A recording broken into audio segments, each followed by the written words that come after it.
So it's hard to really put into a small amount of words the things that I want to say about the man that I know as Nathan Blodgett, that I also know as Jaysin Strife. I remember several times being a child, and I mean a very small child. Nate has always been involved with our family, with the Proslow family. He was my older brother's best friend, and they would travel and they would go and wrestle. And I remember being a kid one night, and there was one of the channels on cable, and it was a Spanish channel.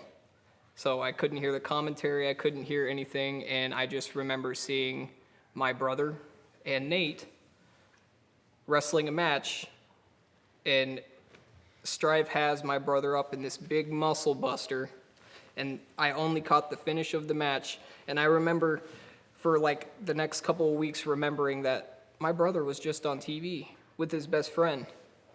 And since then, that's kind of when the inspiration and the dreams started to really happen for me.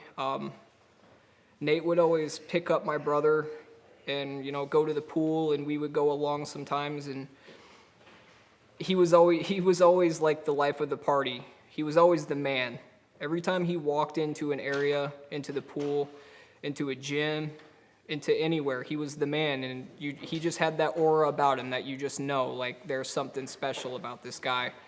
And I've looked up to him for so long that I didn't really understand what I was getting into when I started to look into what professional wrestling is about and learning about the in-ring psychology. And I'll never forget when I actually made the decision, fresh out of high school, just got my heart broken by some girl that, I'm young, but my heart's broken. And he was running schools, and he was charging, I think it was $1,200 to $1,500 to get trained for pro wrestling, and it was in his garage. And he was at work, and he worked at Enterprise at this time, and I just got off work, and I only had $800. And I walked into his office while he was working, and I remember him sitting there looking at me, and I came in with the cash in my hand. And, he was all dressed up for work. He had the suit and tie, and he was tan, and he had the hair slicked back. And I remember him looking at me, and he was like, "You're really going to go through this, huh?" And I never really understood the connection that he had with my older brother. I just knew that they were best friends. And, from that moment on, our relationship just kind of grew and grew and grew.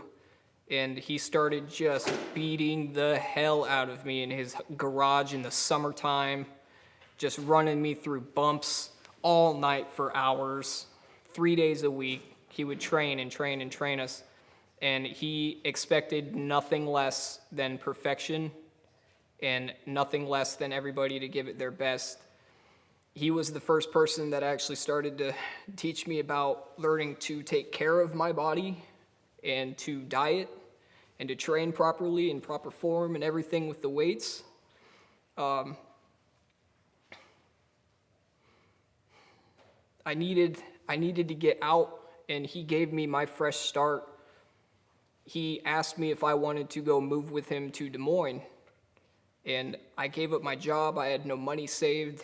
I gave up my car. I went out there, complete fresh start, and we got this apartment. And this was about the time where, I'm starting to get some reps under my belt in the ring, and I'm starting to really understand the psychology, and I got that little cocky, arrogant, personality going, and I'm feeling myself a little bit. So we move in, and we get separate rooms because we needed separate rooms, and because we had a lot of fun out there.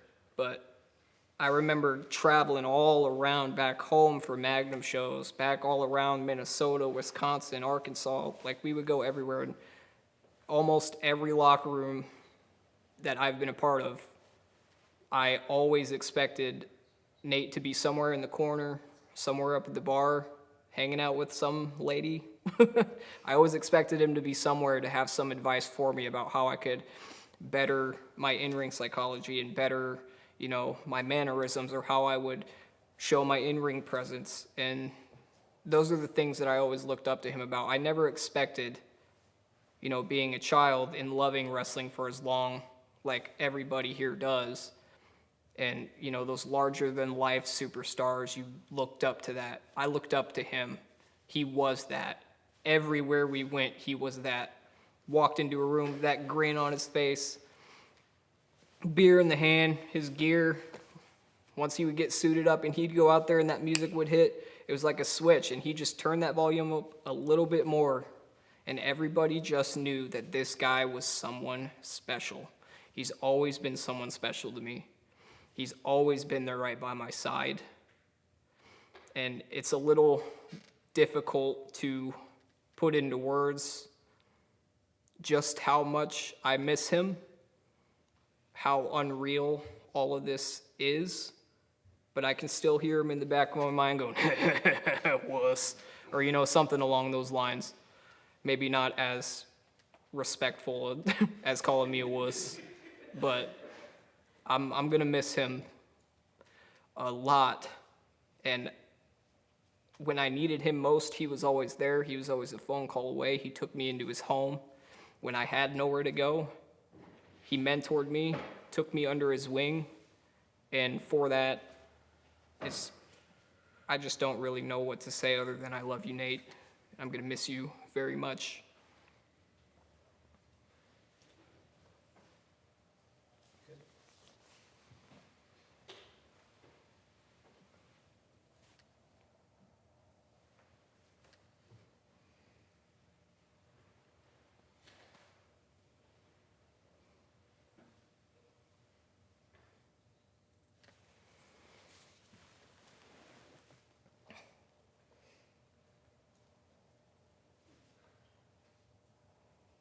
Try not to cry, guys.